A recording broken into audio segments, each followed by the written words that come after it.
Hello students, a very good afternoon everyone. और आज जो टॉपिक हम लोग डिस्कस करने वाले हैं वो आपके लाइफ से बहुत जुड़ा हुआ टॉपिक है। इसको बिल्कुल भी मिस मत कीजिएगा। असिस्टेंट प्रोफेसर आप सब लोग बनना चाहते हैं। आप सभी लोगों का सपना है कि असिस्टेंट प्रोफेसर आपको बनना है, और मैं आप लोगों को वो रास्ता दिखाना चाहता हूं। आज स्टेप बाय स्टेप प्रोसेस हम लोग डिस्कस करेंगे जो कि आपको असिस्टेंट प्रोफेसर तक लेकर के जा सकता है। तो बने रहिएगा शुरू से आखिरी तक। और अगर ये वीडियो आपको पसंद आता है और आप लोगों को चीजें सीखने के लिए मिलती हैं तो इसे जरूर से लाइक कर दीजिएगा।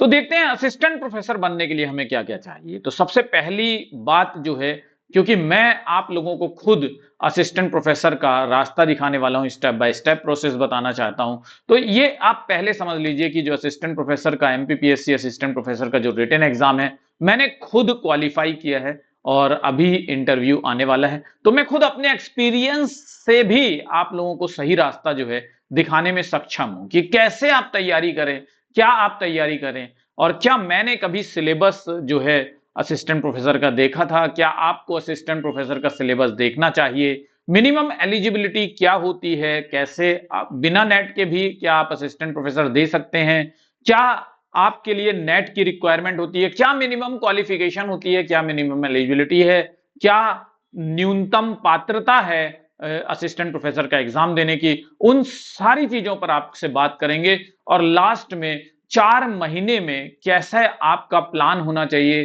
क्या आपकी स्ट्रेटेजी होनी चाहिए, और वो पूरा प्लान मैं आप लोगों को पीडीएफ में प्रोवाइड कर दूंगा। मगर इस वीडियो को शुरू से आखिरी तक आपको देखना है। और अगर आप वो पीडीएफ चाहते हैं कि 4 मंथ का प्लान कैसा होना चाहिए, क्या टाइम टेबल होना चाहिए, सेल्फ स्टडी से आप कैसे तैयारी करें, सेल्फ स्टडी करके और आप क्वालिफाई कर सकें, तो ये बुक्स भी मैं आप लोगों के लिए यहां पर लेकर के आया हूं कि ये सारी बुक्स हैं। और इन बुक्स को भी अगर आप कवर करते हैं, अगर आप सेल्फ स्टडी कर रहे हैं, तो इन बुक्स का सहारा ले सकते हैं अपने आप को क्वालिफाई करने के लिए। इन बुक्स के अलावा भी जो मटेरियल है वो सारी चीजें मैं आप लोगों के साथ आज की इस क्लास में डिस्कस करने वाला हूं। ठीक है, तो बहुत इंपॉर्टेंट सेशन रहने वाला है, और आप और मैं दोनों मिलकर के इस सेशन को और भी इंपॉर्टेंट बनाएंगे। क्योंकि जब आप इस वीडियो को देखेंगे तो कमेंट बॉक्स में कमेंट जरूर से कीजिएगा। आपके अंदर जो भी डाउट्स हैं उनको हम इकट्ठा करते रहेंगे, और फिर उसके बाद हम चेन में वीडियोस ला करके आपके उन क्वेश्चंस का आंसर जो है सुपर कोचिंग टेक्स्ट बुक की टीम जो है वो देती रहेगी। चलिए, तो शुरुआत करते हैं सबसे पहले कि जो जो आज के सेशन में हम डिस्कस करने वाले हैं, जो क्रूशियल पॉइंट्स हैं कि हम क्या क्या डिस्कस करेंगे। सबसे पहली बात कि आज के सेशन में आपको एलिजिबिलिटी पता चल जाएगी असिस्टेंट प्रोफेसर के एग्जाम की तैयारी करने के लिए। सेकंड इंपॉर्टेंट पॉइंट हमारा डिस्कशन होगा कि क्या असिस्टेंट प्रोफेसर के सिलेबस को अच्छी तरह से कवर करके असिस्टेंट प्रोफेसर का एग्जाम क्वालिफाई किया जा सकता है, या नेट का भी सिलेबस जो है वो आपको एक बार जरूर से देखना चाहिए। इस बात को भी हम लोग देखेंगे। फिर उसके बाद हम देखेंगे कि स्ट्रक्चर्ड रूप में प्रिपरेशन कैसे कर सकते हैं। अगर आप पेड क्लास ले रहे हैं या आप सेल्फ स्टडी कर रहे हैं तो आपको क्या क्या करना चाहिए। थर्ड इंपॉर्टेंट हम लोग ये डिस्कस करेंगे कि भाई बुक्स और मटेरियल कौन कौन से हैं जो आपको पढ़ना चाहिए, कौन कौन सी किताब पढ़नी होगी अगर आप सोशियोलॉजी से असिस्टेंट प्रोफेसर का एग्जाम क्वालिफाई करना चाहते हैं। नेक्स्ट जो पॉइंट होगा कि पीवाईक्यू और मॉक टेस्ट का क्या रोल होता है, आपको कैसे पीवाईपी और मतलब प्रीवियस ईयर पेपर और मॉक टेस्ट को करना चाहिए और कब करना चाहिए। और जो लास्ट में सबसे आखिरी में सबसे इंपॉर्टेंट बात मैं आप लोगों को बताऊंगा, वो पूरा पीडीएफ मैं आप लोगों को डिस्कस दिखा दूंगा, और वो पीडीएफ आप डाउनलोड भी कर पाएंगे। आप वो पीडीएफ आपको मैं प्रोवाइड भी करा दूंगा 4 मंथ प्लान कि कैसे आप जो सिलेबस है उसको कर सकते हैं। और ये पीडीएफ आपको डिस्क्रिप्शन बॉक्स में मिल जाएगा, मैं प्रोवाइड करा दूंगा टीम को, और टीम आपको डिस्क्रिप्शन बॉक्स से जो है डाउनलोड करने का मौका दे देगी। ठीक, तो ये सारी बातें डिस्कस करेंगे। सबसे पहले आते हैं एलिजिबिलिटी पे कि एलिजिबिलिटी तो दोनों तरह से एलिजिबिलिटी है स्टूडेंट। अगर आप नेट क्वालिफाई करते हैं तो ये कुछ इंपॉर्टेंट जो बहुत सारे जो एग्जाम्स होते हैं असिस्टेंट प्रोफेसर के अलग अलग स्टेट्स के, तो ये कॉमन एक क्राइटेरिया होता है यूजीसी नेट के द्वारा दिया हुआ। तो हिंदी और इंग्लिश में दोनों में मैं लेकर के आया हूं। तो सबसे पहले इसको देख लीजिए कि क्या चाहिए होता है असिस्टेंट प्रोफेसर का एग्जाम क्वालिफाई करने के लिए, क्या मिनिमम एलिजिबिलिटी चाहिए होती है, क्या क्राइटेरिया होता है। सबसे पहली बात यह है कि अगर आपका पोस्ट ग्रेजुएट यानी कि एमए या पीएचडी दोनों, ठीक है, 55 डिग्री 55% ऑफ मार्क्स होने चाहिए आपके। ग्रेडिंग सिस्टम है अगर, तो उसके इक्विवेलेंट होना चाहिए। सबसे पहली और मिनिमम एलिजिबिलिटी तो यही है। अगर आप एमए 55% से नहीं क्वालिफाई कर रहे हैं, ठीक, और जनरल कैटेगरी के हैं, तो आपके लिए कोई जगह यहां पर नहीं है। और अगर आप एससी एसटी ओबीसी में आते हैं तो 50% में आपका काम बन सकता है। ठीक है, किसी भी भारतीय विश्वविद्यालय से आपको ये करना होता है। सेकेंड इंपॉर्टेंट पॉइंट है कि candidate must have cleared net. तो सबसे पहली इंपॉर्टेंट, ये दो तो कंपलसरी है, ठीक है। नेट क्वालिफाई होना चाहिए आपको उस विषय में, जिस विषय के आप असिस्टेंट प्रोफेसर बनना चाहते हैं।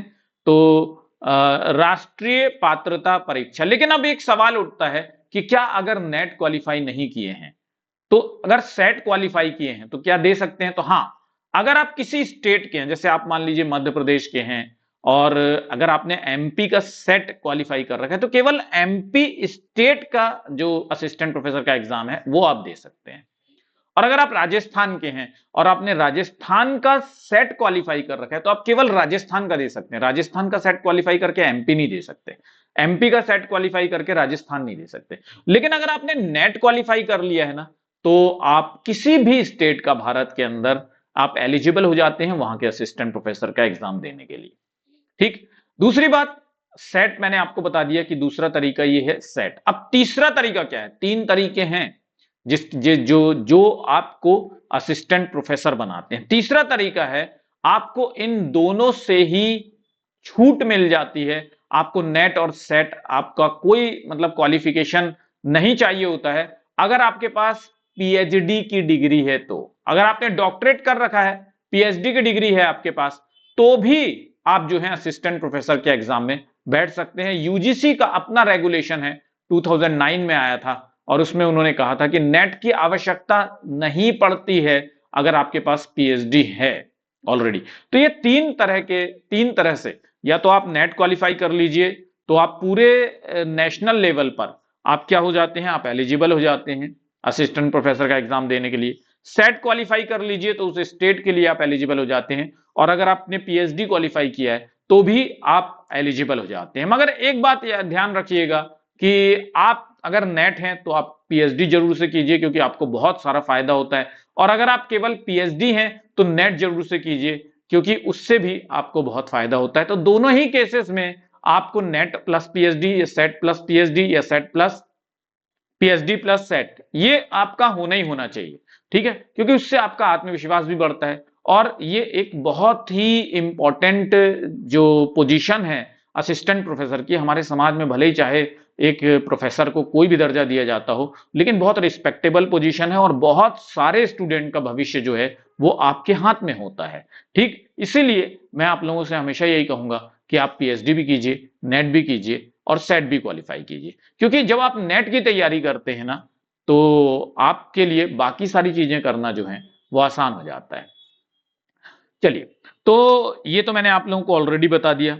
ठीक, हाँ, एक फोर्थ इंपॉर्टेंट पॉइंट ये है कि ऐसे सब्जेक्ट होते हैं जिसमें नेट सेट एसएलईटी नहीं होता है, तो क्या करना होगा कि उन सब्जेक्ट्स के लिए आप बिना नेट की तैयारी किए भी, बिना नेट क्वालिफाई, क्योंकि नेट होता ही नहीं है, तो आपको बैठने की अनुमति होती है असिस्टेंट प्रोफेसर के एग्जाम में। लेकिन अगर अवेलेबल है उसमें नेट में वो सब्जेक्ट है, तो फिर जो है आपको पहले नेट क्वालिफाई करना होगा या उसमें पीएचडी करना होगा। ठीक, जिस सब्जेक्ट में नहीं है उस सब्जेक्ट के लिए असिस्टेंट प्रोफेसर का एग्जाम निकलता है। ठीक, तो आप एलिजिबल हैं।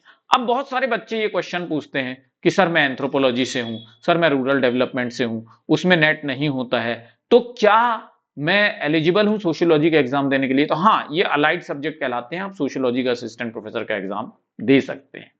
ठीक है, लेकिन आपके लिए नेट होना चाहिए। अगर आप उन सब्जेक्ट्स में हैं तो आपको नेट क्वालिफाई करना होगा, क्योंकि सोशियोलॉजी में तो नेट होता है। ठीक है, तो उसके लिए आपको नेट क्वालिफाई करना होगा। चलिए, तो ये बातें हम डिस्कस कर लेते हैं एक एक करके, सारा चीज डिटेल में। तो क्या आप केवल असिस्टेंट प्रोफेसर का सिलेबस कवर करके, अब जिस भी असिस्टेंट प्रोफेसर की आप तैयारी कर रहे हैं, चाहे वो एमपी का हो चाहे वो राजस्थान का हो, ठीक, अभी मैं जो आपको जो प्लान बताऊंगा ना, जो मैंने 4 मंथ प्लान बनाया है, तो वो पूरा सिलेबस जो कॉमन सिलेबस है, अगर आप केवल वो पॉइंट्स भी अगर आप अच्छे से पढ़ लेते हैं, तो मैं आपको बता रहा हूं कि कोई भी स्टेट का असिस्टेंट प्रोफेसर का एग्जाम आप क्वालिफाई कर लेंगे। ठीक है, तो जो 4 मंथ प्लान मैं आपको दे रहा हूं वो पूरा सिलेबस है, कॉमन सिलेबस है, उन टॉपिक्स को आप कवर कर लीजिए आपका लेकिन प्लस एक बहुत इंपॉर्टेंट बात मैं आपको यहां पर बताना चाहता हूं कि मिनिमम एलिजिबिलिटी क्या है, नेट है। इसका मतलब जब असिस्टेंट प्रोफेसर का एग्जाम होता है तो एक बात, असिस्टेंट प्रोफेसर के एग्जाम कराने कंडक्टिंग जो ऑर्गेनाइजेशन होता है वो ये मान के चलता है कि आपको नेट की चीजें तो आनी चाहिए। ठीक है, तो नेट जो है, नेट का सिलेबस भी आपको एक बार जरूर से देखना चाहिए, और प्लस असिस्टेंट प्रोफेसर का सिलेबस भी आप जब अच्छी तरह से देखते हैं तो फिर सक्सेस की 100% गारंटी आपकी हो जाती है। अब तीसरी बात, एलिजिबिलिटी देख लिया, नेट और असिस्टेंट प्रोफेसर दोनों का सिलेबस जब आप कवर करते हैं तो असिस्टेंट प्रोफेसर ज्यादा आसान हो जाता है। ये मेरा पर्सनल एक्सपीरियंस है स्टूडेंट्स, मैंने कभी जोर नहीं दिया, कभी प्रेशर नहीं डाला अपने ऊपर, कभी स्ट्रेन में नहीं आना है, कभी किसी चीज से डरना नहीं है। एक एग्जाम है, एग्जाम की तरह लेना है उसको, उसकी तरह से तैयारी करिए, सिलेबस उठाइए, सिलेबस के तरह से बिल्कुल ध्यान से अच्छी तरह से, चाहे आप सेल्फ स्टडी करें।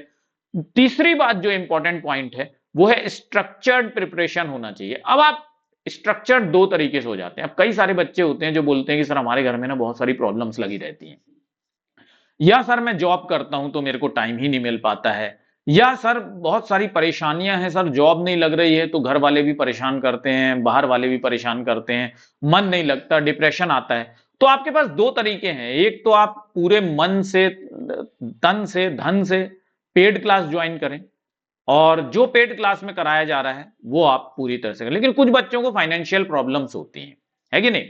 अब फाइनेंशियल प्रॉब्लम है तो आपको बहुत सारे डेडिकेशन की जरूरत है सेल्फ स्टडी करने के लिए। जैसे क्या होता है कि जब आप पेड क्लास करते हैं तो मैं भी आपको मोटिवेट करता हूं, मैं आपको जबरदस्ती खींच करके क्लास तक लाने की कोशिश करता हूं, मैं आप लोगों को बीच बीच में डांटता भी हूं, और मेरे से आपका जब इंटरेक्शन बढ़ जाता है तो मैं आपको रियल बता रहा हूं कि बहुत सारे बच्चे ऐसे होते हैं जो ये कहते हैं कि अरे यार सर संडे को क्लास नहीं होती है तो मन नहीं लगता है। क्योंकि मैं सोशियोलॉजी को आपके लिए इतना इंटरेस्टिंग बना देता हूं कि दुनिया के अंदर कोई भी इंसान उतने इंटरेस्टिंग तरीके से आपको सोशियोलॉजी नहीं पढ़ा सकता है, ये मेरी भी गारंटी है आपको। और इंटरेस्टिंग के साथ साथ नॉलेज, यानी आपका क्वालिफाई भी होगा, और जो भी एग्जाम आप देंगे वो सारा का सारा एग्जाम क्वालिफाई होगा। क्योंकि नेट और असिस्टेंट प्रोफेसर अगर आप दोनों का सिलेबस एक बार पढ़ लेते हैं ना, तो मुझे नहीं लगता कि सोशियोलॉजी का एग्जाम जो इंडिया के अंदर हो रहे हैं उसमें से कोई भी एग्जाम आप क्वालिफाई नहीं कर सकते। उतने की ही जरूरत है, बस उससे ज्यादा की जरूरत नहीं है। अब बात करते हैं कि जो सेल्फ स्टडी करते हैं, देखिए पेड क्लास जो करते हैं तो उनके लिए तो हम खुद आपको इतना मटेरियल प्रोवाइड करते हैं जो किसी किताब में आपको उतना मटेरियल नहीं मिल सकता। लेकिन जो बच्चे सेल्फ स्टडी करना चाहते हैं, जिनको फाइनेंशियल इश्यूज होते हैं, फाइनेंशियल प्रॉब्लम्स होती हैं, तो सबसे पहली बात तो मैं आपको ये कहता हूं कि ये जो यूजीसी नेट की जो मेरी लिखी हुई किताब है ना, इसको ले लीजिएगा, ये इंग्लिश में है, ठीक, लेकिन हिंदी में भी आप बहुत आसानी से ये जो है इसको समझ सकते हैं। ठीक, तो ये किताब आपकी नेट की किताब है, लेकिन इसमें कॉन्सेप्चुअल अंडरस्टैंडिंग आपकी हो जाती है, एक आपका दायरा तैयार हो जाता है। अब कुछ बुक्स में आप लोगों को बता दे रहा हूं, दिखा देता हूं कि बहुत सारे टॉपिक्स हैं सिलेबस जो कवर करने के लिए जो आपको बुक्स चाहिए होती। सबसे पहले तो आपके पास ये, अगर आप सोशियोलॉजी के स्टूडेंट है, कॉम्पिटेटिव एग्जाम की तैयारी कर रहे हैं, तो ये डिक्शनरी होनी चाहिए आपके पास, या कोई भी डिक्शनरी जो भी आपको अगर हिंदी में आ रही है, अवेलेबल है, तो आप सोशियोलॉजी की स्पेसिफिक डिक्शनरी ले लीजिए। ठीक, यूनिट 2 जो होता है वो रिसर्च मेथोडोलॉजी बहुत इंपॉर्टेंट होता है, तो ये किताब महल की है, बुक है मेरे पास, और ये बहुत अच्छी किताब है, इसको मैंने बहुत अच्छी तरह से पढ़ रखा है। देखिए आप देख सकते हैं कि पूरी लाइन जो है वो, और ये आपको पता होना चाहिए किस किताब में आपको क्या पढ़ना है। ठीक है, तो ज्यादा आसान हो जाता है, नहीं तो फिर आपके लिए बहुत टफ हो जाएगा। तो ये किताब का नाम जो है वो पी सवर्णवाल, अच्छा डिक्शनरी का भी नाम मैं बता देता हूं, विलियम पी स्कॉट है। और भी जो भी डिक्शनरी आती है ना, बस ऑक्सफोर्ड वाली डिक्शनरी छोड़कर, देखिए मैं ऐसे नहीं बोल रहा हूं, ये ऑक्सफोर्ड वाली डिक्शनरी जो है ये बहुत टफ लैंग्वेज है, ये लैंग्वेज आपको समझ में नहीं आएगी, इसलिए ऑक्सफोर्ड वाली डिक्शनरी मत लीजिएगा। उसके अलावा पेंगुइन की भी डिक्शनरी आती है, वो भी बहुत अच्छी है, और ये विलियम पी स्कॉट की डिक्शनरी है, ये भी आप ले सकते हैं। फिर उसके बाद रिसर्च मेथोडोलॉजी के लिए पी सवर्णवेल किताब महल की किताब है, बहुत अच्छी अच्छी बुक है, इसलिए मैं आपको बता रहा हूं। ठीक, रिसर्च मेथोडोलॉजी में आपके, चाहे आप यूजीसी नेट की तैयारी कीजिए, कोई भी एग्जाम दीजिए, उसमें आपके लिए ये बहुत हेल्पफुल रहेगी। या आप राम आहूजा की जो किताब आती है ना, रिसर्च मेथड्स, वो आप ले सकते हैं। और फिर उसके बाद इंडियन जो सोसाइटी होती है उसको कैसे पढ़ें, Indian social system, Hindu social organization कैसे पढ़ें। तो आप देख सकते हैं, मैंने ना बिना पढ़े नहीं बोलता हूं, ये किताब भी आप देखेंगे ना तो मेरी पढ़ी हुई किताब है। हो सकता है आपको दिख पा रहा है कि नहीं दिख पा रहा है मुझे नहीं मालूम, लेकिन पूरा लाइन देखिए मैंने लगा रखा है। लेकिन वही है कि एक किताब जब आप पढ़ते हैं तो आपको पता होना चाहिए कि कौन सी चीजें उसमें इंपॉर्टेंट है, उन चीजों पर आपको फोकस करना होता है।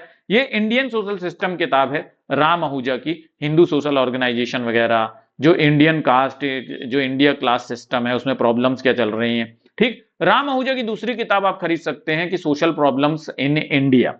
ठीक, बहुत सारे बच्चे बोलते हैं कि ये हरलंबस जो किताब है, मुझे तो देखिए कभी इतनी हरलंबस मुझे नहीं लगी कि यार हरलंबस लेनी चाहिए। तो हरलंबस में ना बहुत स्कैटर्ड, ये देखिए ऐसे मैंने ये इसको पढ़ा भी है, लेकिन बहुत कम इंफॉर्मेशन हरलंबस में मिलती है। बहुत मोटी सी किताब है, लेकिन बहुत सारे बच्चे हरलंबस के लिए बोलते हैं। तो हरलंबस एक किताब है, अगर आप लेना चाहते हैं तो ले सकते हैं, ठीक, ओवरऑल अंडरस्टैंडिंग के लिए। लेकिन हरलंबस पढ़ने से अच्छा होगा कि मैं तो आपसे यही कहूंगा कि आप जॉर्ज रिट्जर पढ़ लीजिए, अगर आप खुद से सेल्फ स्टडी करना चाहते हैं तो। ठीक है, या एंथोनी गिडिंस की जो सोशियोलॉजी आती है वो पढ़ सकते हैं। सोशल स्ट्रेटिफिकेशन के लिए बहुत शानदार किताब है, इंडियंस के लिए केएल शर्मा की किताब है, पर्सपेक्टिव ऑन सोशल स्ट्रेटिफिकेशन। बहुत अच्छी किताब है, बहुत सिंपल किताब है, बहुत अच्छे लैंग्वेज में लिखी हुई है। अगर आप लेना चाहते हैं तो ये किताब से आप अपना सोशल स्ट्रेटिफिकेशन वाला पार्ट पढ़ सकते हैं। सबसे इंपॉर्टेंट और सबसे क्रूशियल होता है सोशियोलॉजी की, सोशियोलॉजिस्ट थिंकर्स की स्टडी हम कैसे करें। ये बहुत सारे बच्चे बोलते हैं, देखिए बीके नागला की किताब है, इंग्लिश और हिंदी दोनों में आती है। इसमें बहुत सारे थिंकर्स कवर किए हुए हैं, बहुत सारे, मतलब करीब 24 के करीब, 20 के करीब थिंकर्स हैं यहाँ पर। और वेस्टर्न थिंकर्स थोड़े आपको यहाँ वहां से देखने पड़ेंगे। बाकी जो इंडियन सोशियोलॉजिकल थॉट है वो आपको इससे मिल जाएगी, इस बुक से मिल जाएगी, बीके नागला से। ठीक, तो इस तरह से ये किताबें हैं स्टूडेंट्स, ये आप कवर कर सकते हैं। और एक बहुत बहुत इंपॉर्टेंट बात जो है वो रह गई कि आप बहुत बड़ा सिलेबस का जो पोर्शन है आपके, वो आपको इग्नू से कवर करना होगा। इग्नू प्लस इंटरनेट एक बहुत बड़ा, जो जब आप सिलेबस देखेंगे तो ये किताबों से, इतनी सारी किताबें पढ़ने के बाद भी आप पूरा सिलेबस कवर नहीं कर पाएंगे। तो आपको क्या मदद करेगा, आपका इग्नू, ई ज्ञान कोश जो वेबसाइट होती है, या इग्नू जो वेबसाइट होती है ना, उस टॉपिक को डाल करके आप वहां पे ये इंटरनेट पर सर्च कर सकते हैं। उसको डाउनलोड करिए, हिंदी और इंग्लिश दोनों में होता है, और इससे बेस्ट तरीका आपको नहीं होता है पढ़ने का। ठीक, तो मैंने बुक्स भी बता दी, मटेरियल भी बता दी, स्ट्रक्चर प्रिपरेशन भी बता दिया।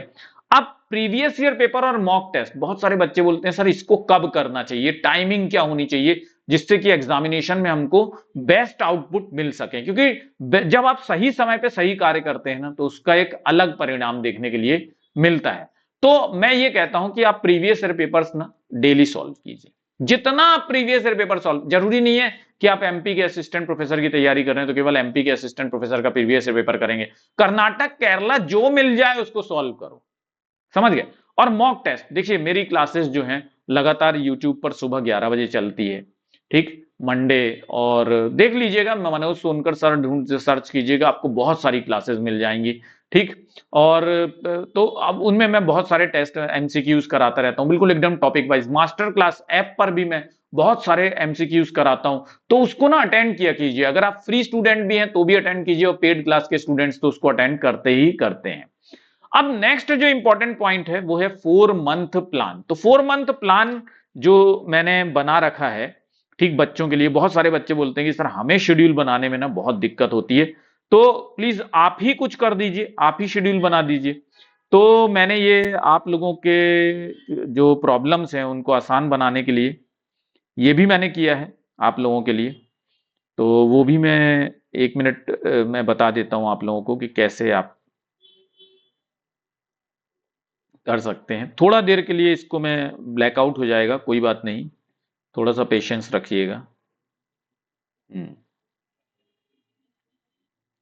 तो मैं आपको, क्योंकि वो भी जरूरी है वो वाला पार्ट, या अगर नहीं दिखा पाता हूं ना अभी, तो एक काम कीजिएगा कि आप ना डिस्क्रिप्शन बॉक्स से उसको डाउनलोड कर लीजिएगा। ठीक है, वो प्लान ले लीजिएगा, वो तो फिर आपको इतनी मेहनत नहीं करनी पड़ेगी, है ना। क्योंकि वो मेहनत मैंने कर दी है आपके लिए, और जब मैंने मेहनत कर दी है तो फिर आप क्यों जबरदस्ती इतनी मेहनत करेंगे। चलिए 1 मिनट में मैं बताता हूं आपको, ठीक है।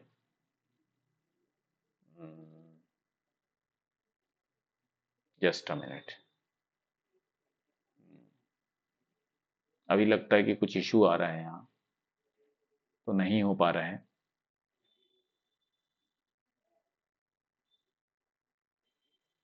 कभी कभी ऐसा टेक्निकल इश्यूज हो जाते हैं। चलिए कोई बात नहीं, आप डिस्क्रिप्शन बॉक्स में देख करके वो जो 4 मंथ का जो मैंने प्लान दे रखा है, या डिस्क्रिप्शन बॉक्स में अगर आपको नहीं भी मिलता है ना, तो मैं आपको बता देता हूं कि मेरा खुद का असिस्टेंट प्रोफेसर का व्हाट्सएप का ग्रुप है। तो उन ग्रुप्स को आप ज्वाइन कर लीजिए। कैसे ज्वाइन कर सकते हैं, तो ये देखिए, ये ऊपर ना ये व्हाट्सएप ग्रुप है 7838517884, ये हमारा व्हाट्सएप ग्रुप है। तो इसको आप देख करके यहां पे आपको क्या करना होगा, आपको लिखना होगा असिस्टेंट प्रोफेसर, ठीक।